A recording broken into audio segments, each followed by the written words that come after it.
반갑습니다. 김영은TV입니다. 7월 25일 세 번째 영상인데요. 보수의 가치는 멈춰있지 않습니다. 지금까지 번영을 위해서 계속 뛰고 있었던 게 보수였죠.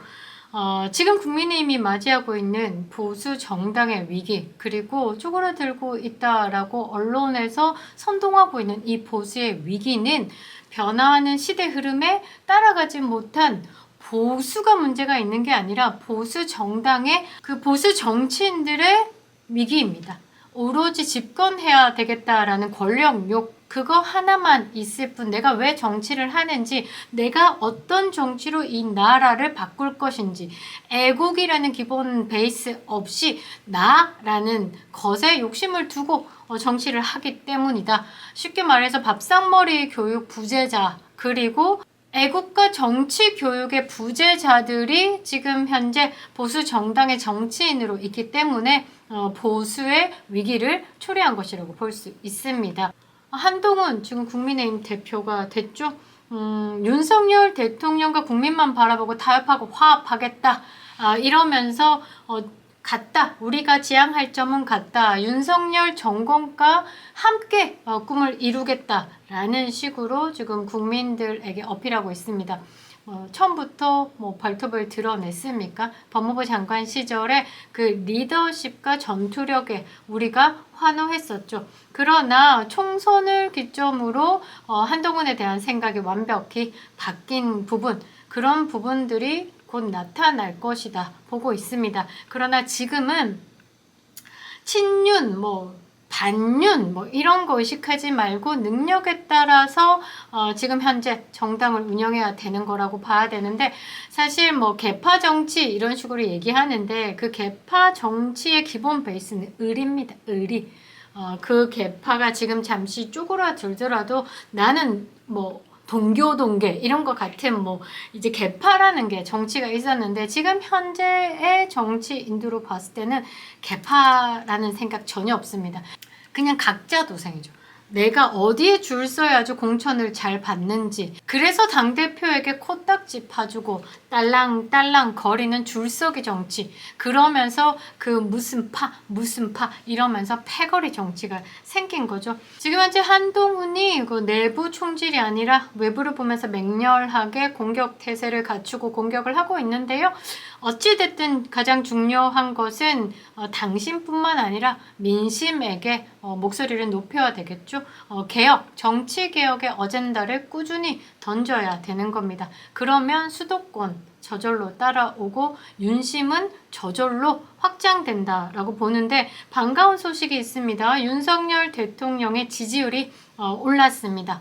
그러면서 국민의힘 또한 지지율이 바짝 올랐고요.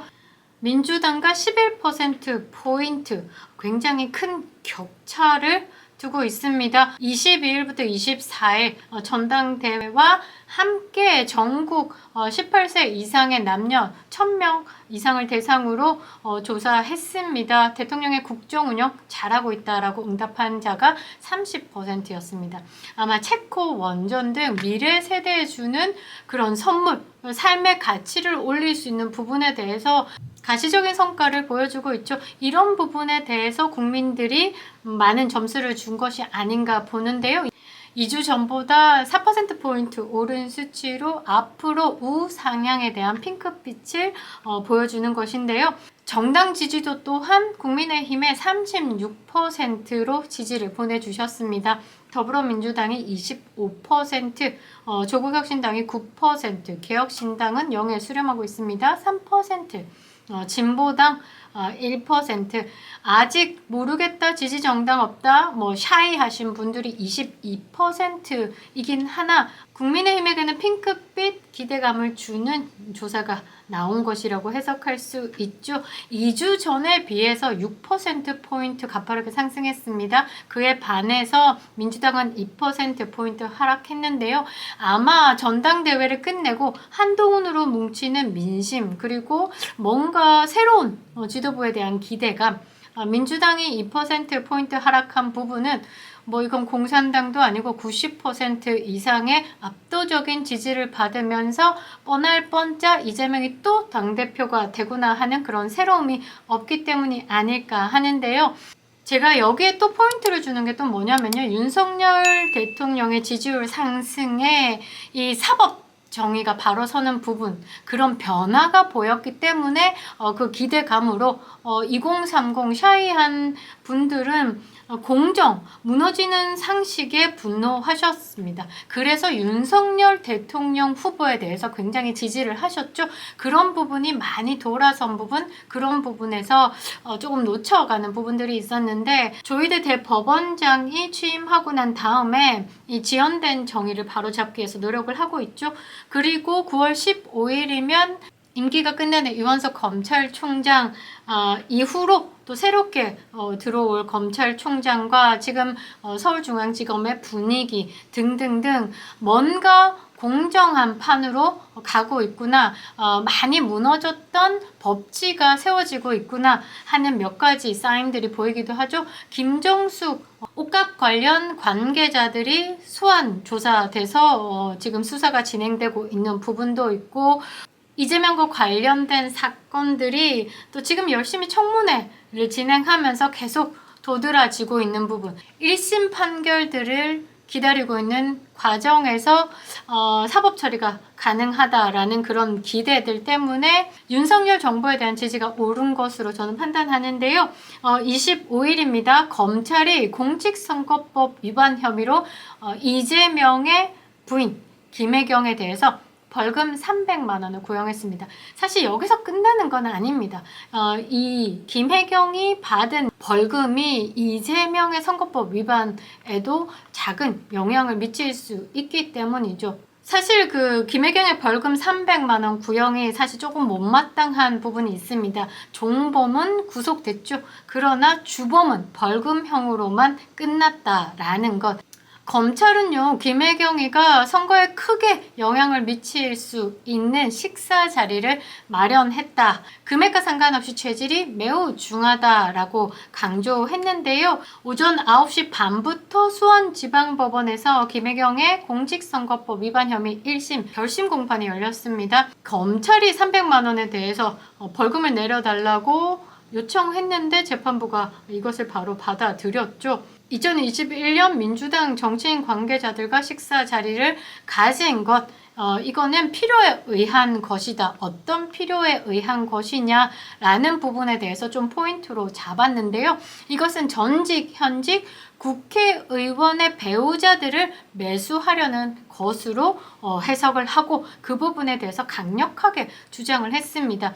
일단은 이재명이 경기도지사이자 대선 경선을 앞둔 시점 2021년 8월에 수행비서 배소연이죠. 배소연을 통해서 이제 전현직 민주당 의원들의 안사람과 통화를 합니다. 그래서 모임을 가지고 6명의 밥값을 경기도 법인카드로 결제를 합니다.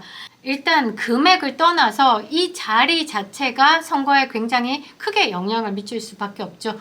민주당 내에서 이런 상황들이 생길 수 있다라고 생각을 하죠. 어머, 누구누구 의원 집이랑 이재명 지사 와이프랑 식사를 했대. 어머, 나한테도 전화 왔었는데, 아니면 나는 전화 안 왔어.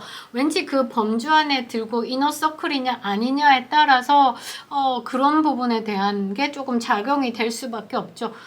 그래서 먼저 매수를 할 때 뭐 부인들부터 매수를 한다 이런 말들이 정치계에서는 좀 파다하기도 한데요. 딱 그 짝으로 김혜경이 대선 후보 경선 당시에 딱 이런 식으로 일을 해왔다라는 거고, 모두 5건 있습니다. 그런데 이런 범죄 행위가 계속되어 왔었는데 나머지는 공소시효 만료로 적용이 되지 않아서 기소가 되지 않았을 뿐이고, 그런 부분에 대해서 재판부에 이런 5건이 총 있다. 그 중에 기소가 안 된 것들에 대해서 양형에 반영될 필요가 있다라고 주장을 하면서 뒷심을 채우기 시작했죠. 김혜경 변호인 측은 의심과 추측이 아무리 쌓여도 증거가 될 수 없고 진실이 될 수 없다. 그러니까 심증은 가득하지만 물증이 없으면 만사황이다 라고 이야기를 하는 거고, 이게 가장 생각이 나는 건 이재명 재판 과정에서 이런 게 나왔죠. 뻔히 김문기 씨 아는데 눈을 안 맞춰서 모른다. 사진을 같이 찍었지만 같은 공간에 있었지만 눈을 안 마주쳐서 모른다.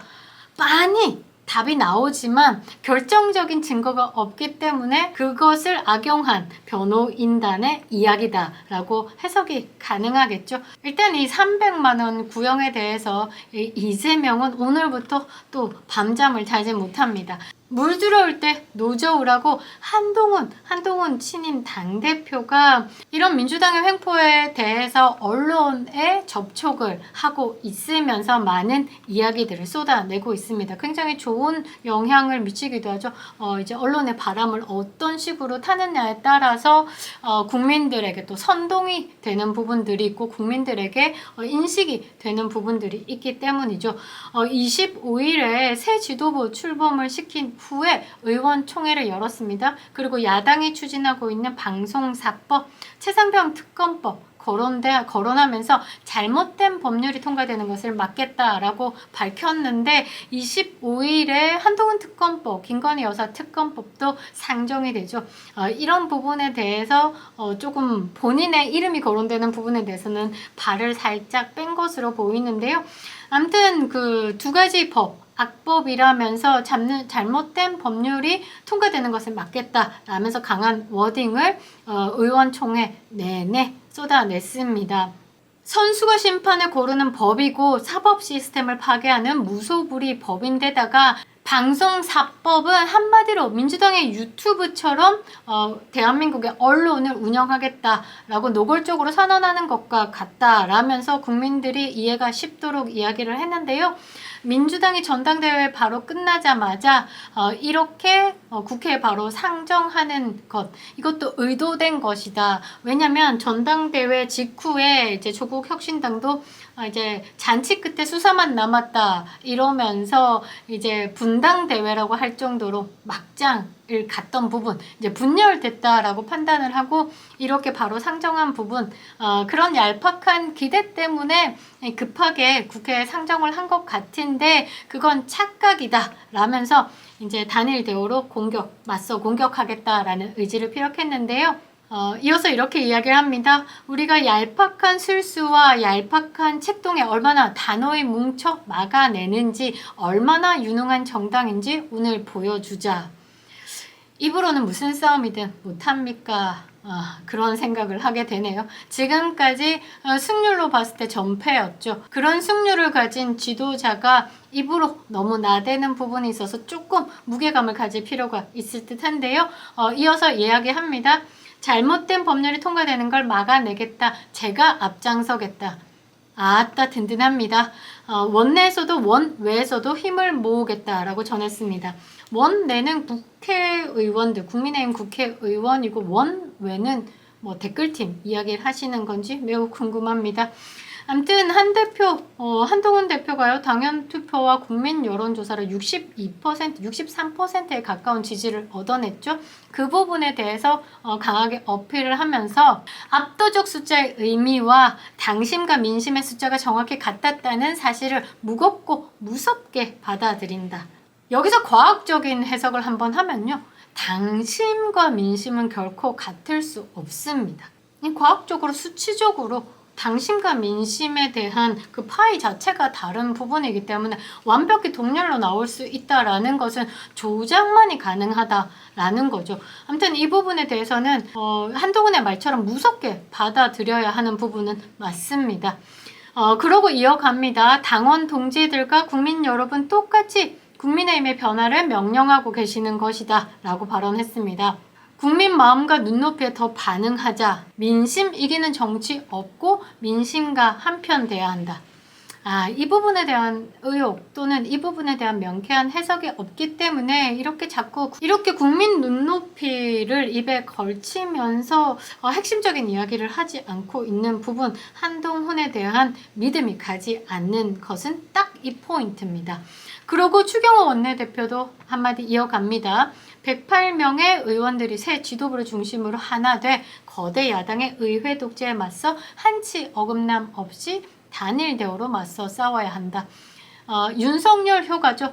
24일에 윤석열 대통령과 만찬을 하고 왔습니다. 이것은 윤석열 효과라고 이야기를 할 수 있는 겁니다. 지금 현재 지향점이 같기 때문에 하나가 될 수 있는 부분이죠. 국민만 바라보고 타협하고 그리고 양보해서 협의를 이끌어낸 다음 그 다음은 원하지 않더라도 추진력은 국민의 힘으로 폭발을 할 수 있을 겁니다. 그게 민심이다라는 말이죠. 앞으로 가장 중요한 거는 국민의 힘, 보수 정당으로서 정치 개혁에 대한 어젠다를 던지는 겁니다. 공공 경쟁 시대에서 국민들에게 마음을 가질 수 있는 건 공공의 선을 입에 걸고 국민 눈높이를 말하는 그런 애매함보다는 완벽히 보수의 가치를 재정립하고 그것을 당당하게 이야기를 하면서 공정이 무엇인지 상식이 무엇인지 그리고 공공의 선이 아니라 서로가 함께 윈윈할 수 있는 윤택함으로 가는 길에 대한 것들 계속 이야기를 해줘야 되는 거죠. 그런 상황에 대한 인식을 가질 수 있도록 계속 거듭된 언급을 해야 된다라는 말입니다. 그게 똑똑하게 정치를 하는 것이라고 볼 수 있는 것이죠. 지금 현재 민주당의 입법 폭주는 민주당의 아버지 이재명을 위함이라는 건 국민 모두가 알 것입니다. 총선 참패 이후에 석 달 만에 한동훈이 다시 대표로 국민들의 선택을 받은 건 이런 고조되는 위기감 속에서 이재명을 대항할 대항마로 생각되기 때문이라는 분석이 지배적이죠. 정치력이 입증됐다라기보다는 실력을 검증하는 무대로 다시 한 번 더 기회를 준 것이기 때문에 이번만큼은 이재명에 대해서 그리고 이재명의 민주당과 잘 싸워주시길 바랍니다. 그것만이 윤석열 정권을 지키는 길이기 때문입니다. 김영윤TV였습니다.